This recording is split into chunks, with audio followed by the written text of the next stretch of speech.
नमस्कार दोस्तों, कैसे हैं आप लोग? सब लोग ठीक होंगे। आज तो अमावस्या, पितृ विसर्जन अमावस्या का पर पितरों की विदाई का दिन है। आज हम पितरों को विदा कर रहे हैं और अगले ही दिन, कल दिन सोमवार को देवी माता के आगमन की तैयारी हम लोग लग जाते हैं, क्योंकि देवी माता का कल से आगमन है हम सबके घरों में।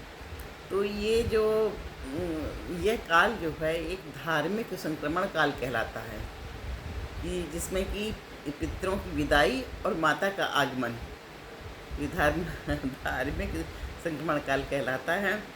और इसमें पितरों को आभार व्यक्त करते हुए, पितरों का आभार व्यक्त करते हुए हम उनको विदाई कर देते हैं। और फिर अगले दिन माँ की आगमन पर उनकी आराधना की तैयारी करते हैं। कितना मतलब ऐसा समय है कि इधर हम उनको पितरों के लिए नम-आँखें करते हैं और उधर माता के आगमन पर हम प्रसन्न होते हैं। सर्वपितृ अमावस्या, ये इसको सर्वपितृ अमावस्या, आज के दिन जो है सर्वपितृ अमावस्या है। ये पितरों को सम्मानपूर्वक विदाई देने का दिन है।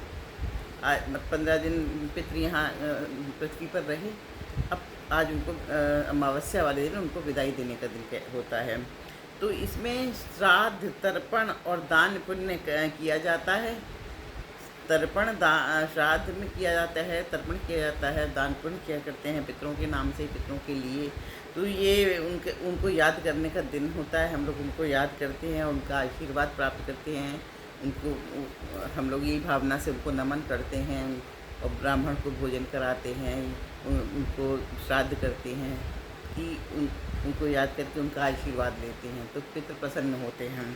तो आज और ये दिन जो है अमावस्या, मुख्यतः उन पितरों के लिए है जिन पितरों की हमको जिस दिन उनकी मृत्यु हुई थी तो उनकी तिथि याद नहीं है, या हम किसी कारणवश या किसी की वजह से भूल गए हैं, तो इस दिन उनकी तिथि को भी मना लिया, उनको मतलब श्राद्ध किया जाता है। ये जो काल है आज का अमावस्या, इधर अमावस्या में पितरों की विदाई और उधर माता का आगमन, तो इसको कहते हैं सकारात्मक संक्रमण काल। ये एक संधि काल है, और मतलब उनकी पितरों की विदाई और माता का आगमन के ये सकारात्मक संक्रमण संधिकाल कहलाता है, जहाँ पिछले कर्मों और पितरों के प्रति कृतज्ञता व्यक्त की जाती है और आने वाले 9 दिनों के लिए दुर्गा माँ की शक्ति और आशीर्वाद प्राप्त करने की तैयारी भी होती है। आस्था और उत्साह का भी है, इसमें आस्था है, उत्साह है। पितरों की विदाई के बाद माता रानी के आगमन से घर में एक नया उत्साह, सकारात्मक ऊर्जा संचार होता है। इससे माता रानी के आगमन से एक सकारात्मक ऊर्जा का संचार होता है। धार्मिक कार्य भी है कि इधर आप पितरों की जो शांति के लिए, अगर हम चाहते हैं कि हम पितरों के लिए क्या धार्मिक कार्य करें, तो आज के दिन, अमावस्या के दिन, पितरों की शांति के लिए गीता का 7वां अध्याय, उसका पाठ करना चाहिए।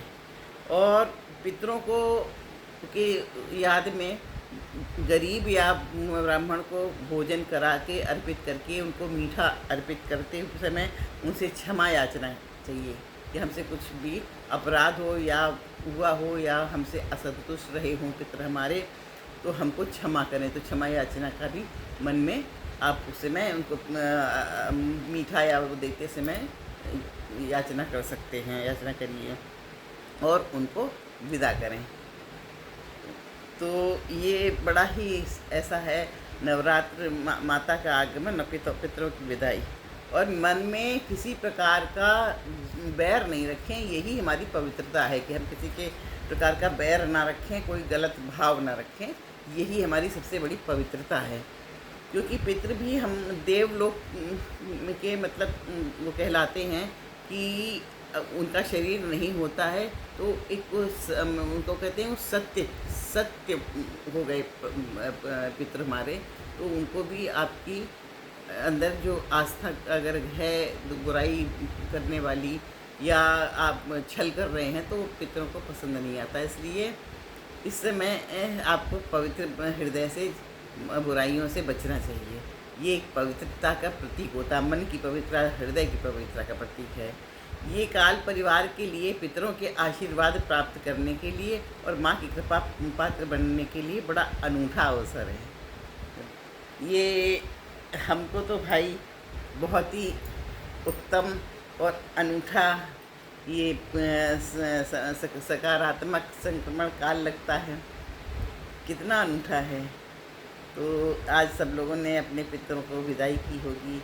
अब सुबह से उत्साह, सुबह के लिए, कल सुबह के लिए उत्साह भर से भरिए और अपनी माता का, देवी माता का आगमन की तैयारी करिए।